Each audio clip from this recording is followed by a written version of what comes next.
Hi, come on in. I'm Chef Todd with Quite Tasty, and it's summertime, and the living is easy.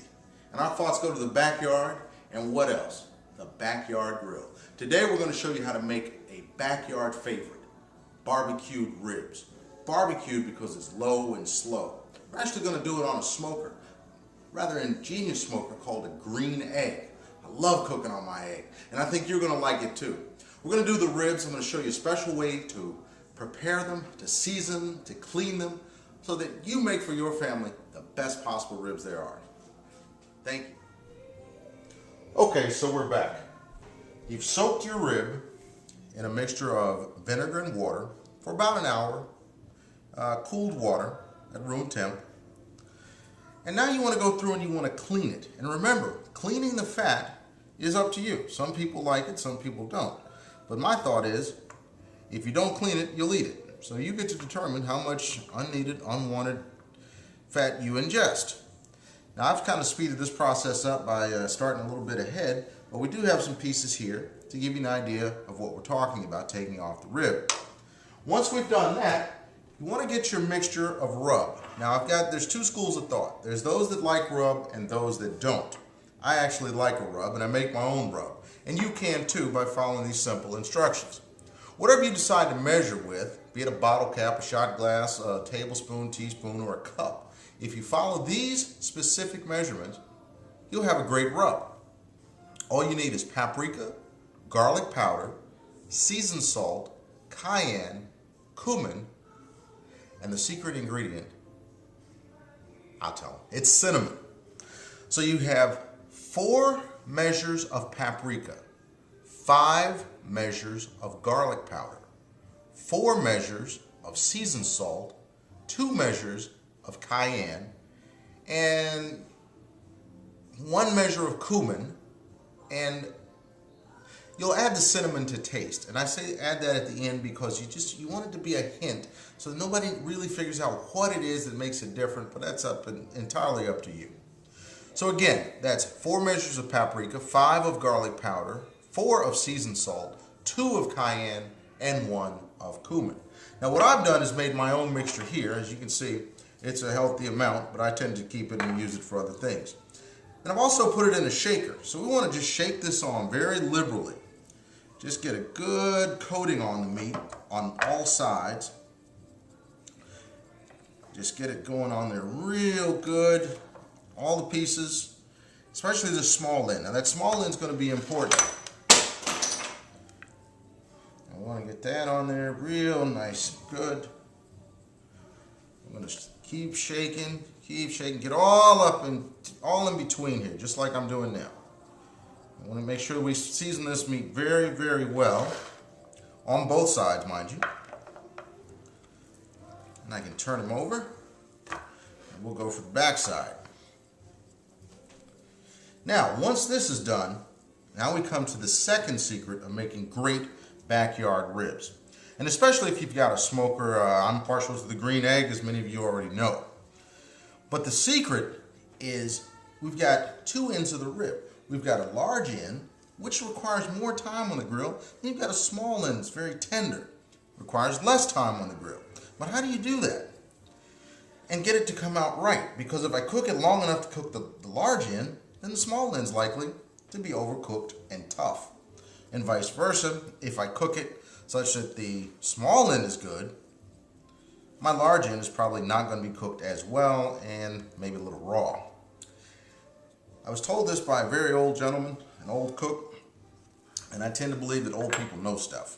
So I'm going to share this with you. I'm going to just put a little bit more on here, make it good and liberal. Now, the secret, here's the secret.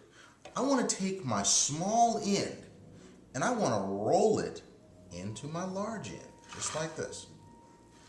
Once I get it rolled up, I have a cone, something like this. That is where I want to take my kitchen twine, lay it across here, and then just tie this up with a little kitchen twine so that it holds its shape, that cone or cylinder-like shape. Now the idea is that on the grill, the The fire and the heat will swirl around from bottom to top. And because it swirls, it will cook from the outside in. And thereby giving my rib a chance to cook from the outside in. The large end gets cooked first, and the heat, as it sits on the grill, will swirl around and cook the inside. Trust me, it works. Okay, now we are grill ready.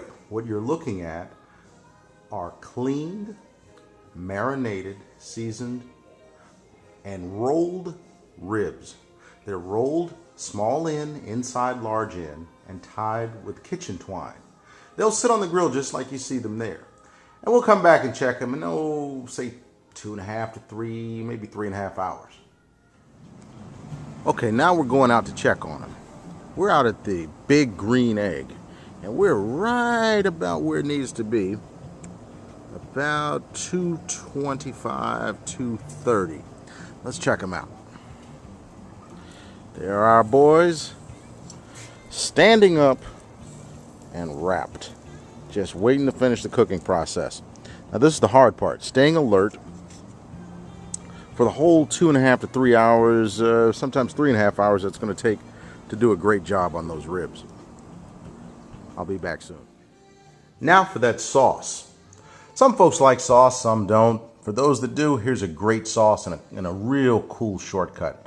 I start with Bullseye original flavored barbecue sauce. I know that's a shortcut to many of you and a cheap way out.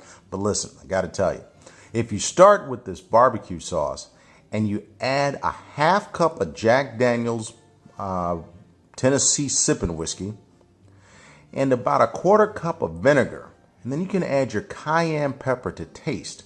Now I like mine spicy. The vinegar kind of thins it out. The Jack gives it a different smoothness and one of those, wow, what's in this flavors. Then we kind of cook it down, let it reduce. Now this will be reduced just a little bit, and we'll add it near the end of the cooking process. And I'll show you that a little later on. But this is sauce so good, you don't need no meat. Okay, our boys have been out here for about 2 hours, and they're starting to look like they're almost done. So what I'm going to do now is unwrap them, turn the fire up by allowing some more air to come in from the bottom vent and leaving this out on the top vent. It'll get hotter and we'll be able to put a little char on the ribs. And now, my friends, the finished product. We've charred these ribs, we've unwrapped them from their previous cone-like form, put them on the grill and applied some char. I happen to like char, some people do not. But since I'm cooking these for me, it's got char.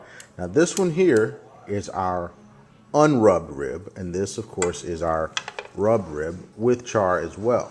I'm gonna go over to our barbecue sauce. The sauce so good you don't need meat. And I will take this sauce and apply it to a few bones. Well, I'm Chef Todd, and this is Quite Tasty.